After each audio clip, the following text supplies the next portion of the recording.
तो अब हम जो है ना स्टार्ट करते हैं। हमारे पास फिजियोलॉजी का पोर्शन है। यहाँ पर हम सारे एंटीरियर एंड पोस्टीरियर पिट्यूटरी और हार्मोन्स है, और बेसिकली जो रिलीजिंग हार्मोन्स है फ्रॉम द हाइपोथैलेमस हैप्पैज़र्डली जो है ना इन्होंने फेंके हुए हैं, तो मैंने ज़रा ऑर्डरली कर लिए, तो ऑर्डर में डिस्कस करेंगे ताकि कन्फ्यूजन भी ना हो।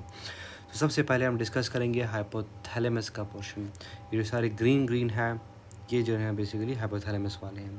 तो हाइपोथैलेमस क्या करता है, हमारे पास रिलीजिंग हार्मोन्स रिलीज़ करता है। तो वो रिलीजिंग हार्मोन्स फिर आगे जाएंगे। जो येलो पोर्शन है हमारे पास इंटीरियर पिट्यूटरी का है, तो वहाँ पर चला गया, वहाँ पर स्टिमुलेटरी हार्मोन्स रिलीज़ होंगे, वो जाएंगे टूवर्ड्स द एफेक्टर ऑर्गन, और वहाँ पर जो है ना हमारे पास हार्मोन्स रिलीज़ होंगे। एक छोटी सी बात डिस्कस कर लेते हैं, फिर जो है ना हार्मोन्स की तरफ आते हैं। वो भी जो है ना छोटी बात इधर ही डिस्कस होगी, तो अभी डायरेक्ट ही कर लेते हैं। तो बेसिकली हमारे पास ये सारे हार्मोन्स जो है ना जितने भी हैं जो पिट्यूटरी वाले हैं, इनमें ये नेचर है कि ये पल्सेटाइल मैनर में जो है ना स्टिमुलेशंस होती है और रिलीज़ होते हैं। पल्सेटाइल मैनर मतलब कि रिलीज़ हुई, स्टॉप रिलीज़, स्टॉप रिलीज़, मतलब बीच में जो है ना ब्रेक आ रही है कंटिन्यूटी में। तो इन कंटिन्यू इस तरह पैटर्न में जब हार्मोन्स खुद वो रिलीज़ होता है, हमारे पास स्टिमुलेट और रिलीजिंग को नेगेटिव फीडबैक को सब कंट्रोल होता है, तो इसकी वजह से हार्मोन एक्टिव होता है एंड इट वर्क्स प्रॉपरली। इसके अलावा अगर हम एक्सोजिनस यूज़ लेंगे किसी भी हार्मोन्स का, जैसे यहाँ पर देखें लिखा हुआ है क्रोनिक कॉर्टिकोस्टेरॉइड यूज़, इसमें जो इनहिबिशन होगी भी डिस्कस करेंगे टॉपिक में। तो हम कॉन्स्टेंटली ड्रग ले रहे हैं, मतलब विदाउट एनी ब्रेक यहाँ पे आई है ड्रग। तो यहाँ पर क्या होगा, इसको कहते हैं टॉनिक। ठीक है, टॉनिक या एक्सोजिनस यूज़ हो रहे, तो इसमें जो है ना विदाउट एनी ब्रेक आ रही, तो ये पल्सेटाइल मैनर के ख़िलाफ़ जा रही है, तो it will inhibit this hormone function. ठीक, तो अब ये जो है ना अब टॉपिक डिस्कस करते हैं one by one without going to further unnecessary details. अच्छा, तो ये आ गया हमारे पास कॉर्टिकोट्रोपिन रिलीजिंग हार्मोन। ये क्या कर रहा है, जाकर एंटीरियर पिट्यूटरी में जा रहा है और रिलीज़ कर रहा है हमारे पास इंक्रीज़ इन द एड्रीनोकॉर्टिकोट्रोपिक हार्मोन, जो एंटीरियर पिट्यूटरी रिलीज़ कर रहा है। उसके अलावा जो है ना यहाँ पर जो है ना ये हमारे पास increase in the melatonin stimulating hormone and the beta endorphins. ये बेसिकली मेलानिन बना रहे हैं, और दूसरे एंडोर्फिन्स जो है ना बेसिकली पेन किलर्स हैं। ये भी बस एंटीरियर पिट्यूटरी में साइमल्टेनियसली जो है ना ये भी साथ भी स्टिमुलेट हो रहे हैं।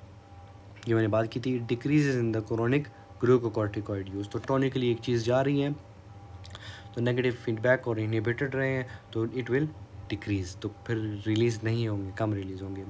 नेक्स्ट हमारे पास आ जाता है ग्रोथ हार्मोन रिलीजिंग हार्मोन। ठीक है, तो ये जब स्टिमुलेट होगा, रिलीज़ होगा हाइपोथैलेमस में, तो आगे एंटीरियर पिट्यूटरी में उसने रिलीज़ क्या किया, ग्रोथ हार्मोन। अब ग्रोथ हार्मोन हमारे पास देखें, इसका क्लिनिकल नोट्स में लिखा है इट एनालॉग से, जो कि हमारे पास HIV एसोसिएटेड लिपोडिस्ट्रोफी में यूज़ हो रहा है। ठीक शो। अच्छा, तो नेक्स्ट हमारे पास जो लास्ट हाइपोथैलेमस का है, it is the thyroid releasing hormone, जो हमारे पास एक्ट कर रहा है हमारे पास थायराइड स्टिमुलेटिंग हार्मोन को and increase in the prolactin, जो कि दोनों एंटीरियर पिट्यूटरी वाले में है। ठीक, तो सारे रिलीजिंग हार्मोन एंटीरियर पिट्यूटरी पे जाके एक्ट करेंगे। पोस्टीरियर पिट्यूटरी में कोई रिलीजिंग हार्मोन रिलीज़ नहीं होता है। हाइपोथैलेमस डायरेक्ट पोस्टीरियर पिट्यूटरी के हार्मोन्स जो कि ADH और ऑक्सीटोसिन बनाता है, और डायरेक्ट जो है ना फेंकता है पोस्टीरियर पिट्यूटरी में, वहाँ पे रहते हैं और डायरेक्ट ब्लड में जाते हैं विदाउट एनी फॉर्मेशन और without any releasing stimulatory hormones. तो यहाँ पर क्या हो रहा है, increase in the thyroid releasing hormone in the primary and the secondary hypothyroidism. Hypothyroidism में हमारे पास प्राइमरी में हमारे पास जो है ना थायराइड ग्लैंड ख़राब है, सेकेंडरी में हमारे पास पिट्यूटरी ग्लैंड ख़राब है, तो वो जो है ना हार्मोन नहीं बना रहे हैं। तो हमारा हाइपोथैलेमस समझ रहा है कि यार शायद रिलीजिंग हार्मोन्स कम है, तो वो इंक्रीज़ कर लेते हैं हमारे पास रिलीजिंग हार्मोन्स, तो इसलिए जो है ना यहाँ पर इंक्रीज़ आ रहा है।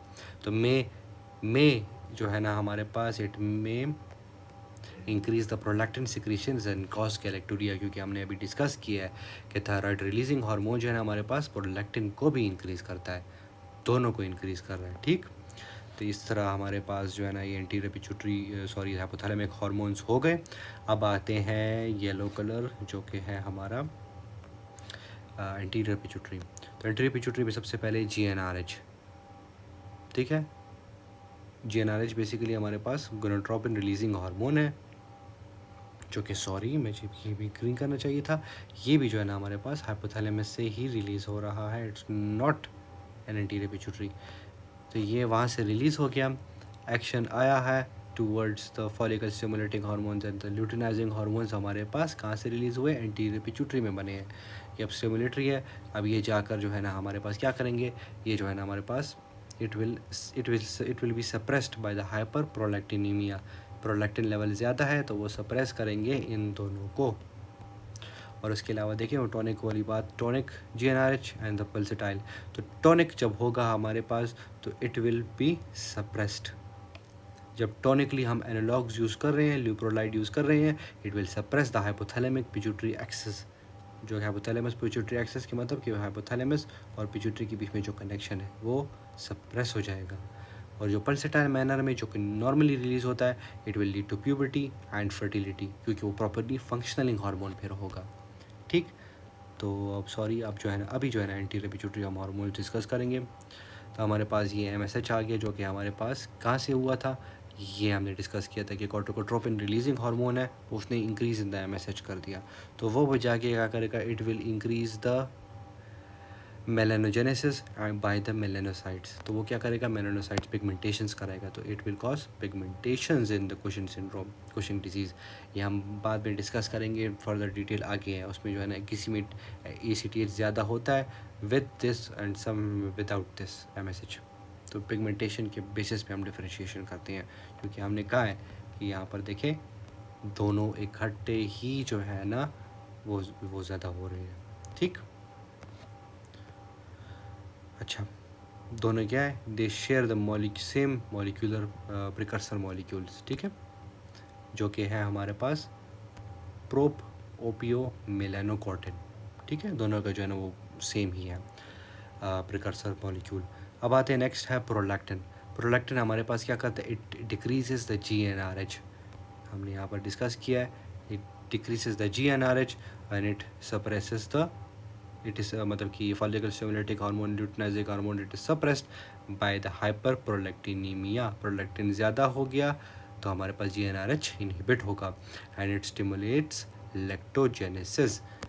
ठीक है, तो हमारे पास पिट्यूटरी जो प्रोलैक्टिनोमास होते, प्रोलैक्टिनोमा मतलब कि वो मास जो है ना ज़्यादा हो गया है, तो पिट्यूटरी का मास ज़्यादा हो गया, तो वो बेसिकली जब ये बिनाइन कैंसर्स हैं तो वो बेसिकली जब ज़्यादा होते हैं तो वो प्रोलैक्टिन ही ज़्यादा होते हैं, बेसिकली सबसे ज़्यादा यही होते हैं। तो इट विल कॉज एमेनोरिया, क्योंकि GnRH को सप्रेस कर रहे हैं। इज ऑल्सो कॉजेज ऑस्टियोपोरोसिस, क्योंकि GnRH इनहिबिट कर रहे हैं, एस्ट्रोजन नहीं बनेंगे तो ऑस्टियोपोरोसिस कॉज करेगा। हाइपोगोनाडिज्म, क्योंकि वही सेम अगेन GnRH को स्टिमुलेट का इनहिबिट कर रहे हैं। एंड ऑल्सो कॉज गैलेक्टोरिया, जो कि जो है ना प्रोलैक्टिन का अपना काम है। ठीक है, मिल्क प्रोडक्शन इंक्रीज। उसके अलावा आगे ब्रेस्ट फीडिंग में तो increase in the prolactin, it also decreases the GnRH, दोबारा बात कर दी है। तो उसके वजह से क्या होता है, हमारे पास delayed postpartum ovulation and it is acts as a natural contraceptive. ठीक, नेक्स्ट हमारे पास कौन सा रह गया है, हमारे पास रह गया है प्रोलैक्टिन, हमने डिस्कस कर लिया है। तो ये जो लेफ़्ट ओवर है डोपामीन, ये डिस्कस करते हैं।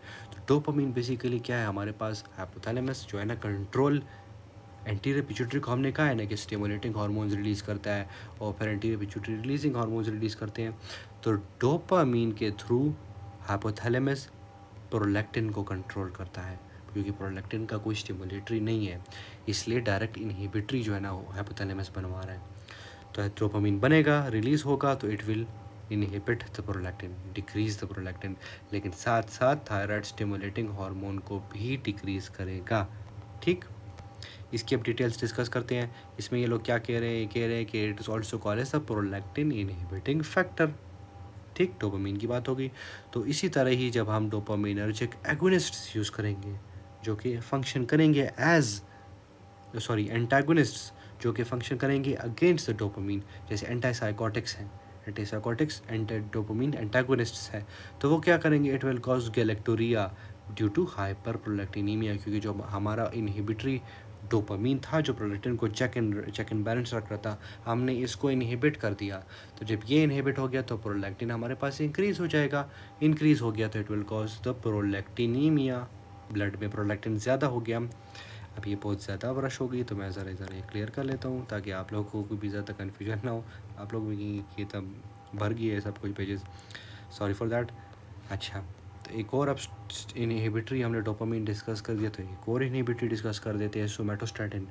बेसिकली ये भी इनहिबिट किसको कर रहा है? ग्रोथ हार्मोन को एंड साथ थायराइड स्टिमुलेटिंग हार्मोन को। सोमैटोस्टैटिन बेसिकली हर ऑर्गन में अपने अपने जो है ना सोमैटोस्टैटिन है। जिस तरह पैंक्रियाज में अपना सोमैटोस्टैटिन है, वो जो उसको उधर लोकली इनहिबिट कर रहा है। इधर जो है ना पिट्यूटरी ग्लैंड में सोमैटोस्टैटिन बन रहा है, जो कि हार्मोन ग्रोथ हार्मोन को रिलीज कर इनहिबिट कर रहा है। तो ये सोमैटोस्टैटिन क्या है? बेसिकली पैराक्राइन ग्लैंड है। पैराक्राइन मतलब कि जिधर बन रहा है उसके आसपास ही सबको इनहिबिट कर रहा है। तो it is also called as the growth hormone inhibiting hormone. ठीक, अब कौन सा रह गया? अब हमारे पास जो है ना एक एडीएच, अब सिर्फ पोस्टीरियर पिट्यूटरीज रह गई। गुड, तो ख़त्म करते जल्दी जल्दी टॉपिक। हमारे पास अब आ गया एटीएच, एंटी डाययूरेटिक हार्मोन। ये क्या करेगा हमारे पास? It will increase the water permeability in the distal convoluted tubule and the collecting duct. तो हमारे पास बेसिकली वाटर एब्जॉर्प्शन करता है, सिर्फ वाटर, नॉट सोडियम। ठीक है, सॉल्ट की एब्जॉर्प्शन एल्डोस्टेरोन करता है, नॉट एडीएच। एडीएच का सिर्फ पानी के साथ काम है, एल्डोस्टेरोन का सिर्फ सोडियम के साथ काम है। अब सोडियम के साथ वाटर आते वो अलग बात है, लेकिन मतलब यहाँ पर सिर्फ वाटर की हम बात करेंगे, तो नो सोडियम। ठीक, अब हमारे पास ये कह रहे हैं कि अल्कोहल कंजम्पशन में हमारे पास एटीएच सिक्रीशन कम हो जाती है, तो it will cause the polyuria and the dehydration. Excessively urination कर रहा है पेशेंट, क्योंकि हमारे पास जो एंटी डाययूरेटिक हार्मोन है सिक्रीशन कम हो जाती है। तो लास्ट हार्मोन हम डिस्कस करेंगे, हमारे पास जो है ऑक्सीटोसिन। ऑक्सीटोसिन हमारे पास क्या? It is also posterior pituitary hormone, जो कि it causes the uterine contractions during the labour and it also responsible for the milk let down reflex during the suckling. तो हमारे पास it also modulates the fear, anxiety, social bonding, mood and depression. तो इन सब को भी जो है ना ऑक्सीटोसिन कंट्रोल करता है। ठीक, तो बस छोटा सा बस ये ग्राफ डिस्कस कर देते हैं और फिर बस ये टॉपिक एंड करते हैं। बहुत लंबा हो गया, सॉरी फॉर दैट। हमारे पास देखिए हाइपोथैलेमस है, मैंने कहा कि सब में जो है ना हमारे पास रिलीजिंग फैक्टर जो है रिलीज़ हो रहा है। तो कॉर्टिकोट्रोपिन रिलीजिंग हार्मोन ये जाके ऐड कर रहा है, पॉजिटिव स्टिमुलेट कर रहा है एड्रेनोकॉर्टिकोट्रोपिक हार्मोन एंटीरियर पिट्यूटरी। तो जीएनआरएच लुटेनाइजिंग एंड फॉलिकल स्टिमुलेटिंग, और हमारे पास थायराइड रिलीजिंग हार्मोन स्टिमुलेट कर एंटीरियर पिट्यूटरी के थायराइड स्टिमुलेटिंग हार्मोन को। और ये सारे क्या है पिछली वीडियो में हमने डिस्कस किए हैं। These are all basophil cells. उसी तरह अब हमारे पास जो है ना एंटीरियर हाइपोथैलेमस में जो है ना हार्मोन बने हैं, नहीं सॉरी, ये भी जो है ना एंटीरियर पिट्यूटरी ही है। तो growth hormone releasing hormone anterior pituitary में आए हैं, और यहाँ पर हमारे पास ग्रोथ हार्मोन रिलीज़ कर दिया है। और this is the dopamine inhibit करता है हमारे पास प्रोलैक्टिन को। ठीक है, and all of these are acidophils. हमने ऊपर डिस्कस किया सोमैटोस्टैटिन, जो कि बेसिकली हमारे पास इनहिबिटरी हार्मोन है for the growth hormone and the thyroid stimulating hormone. और इनके बीच में जो है ना आपस में जो है ना जो नेगेटिव फीडबैक है वो भी चलती रहती है। प्रोलैक्टिन जैसे जीएनआरएच को जो है ना इनहिबिट करता है। ठीक है, तो this was all detail about the physiology of the anterior pituitary, posterior pituitary and the hypothalamus के हार्मोन्स सारे। तो इसमें कोई कन्फ्यूजन हो या टॉपिक कोई मिस हो गया हो या कोई ज़्यादा तेज़ मैं बातें कर रहा हूँ, तो कोई कन्फ्यूजन हो तो आप कमेंट सेक्शन में पूछ सकते हैं। Thank you for listening and watching. अल्लाह हाफिज़।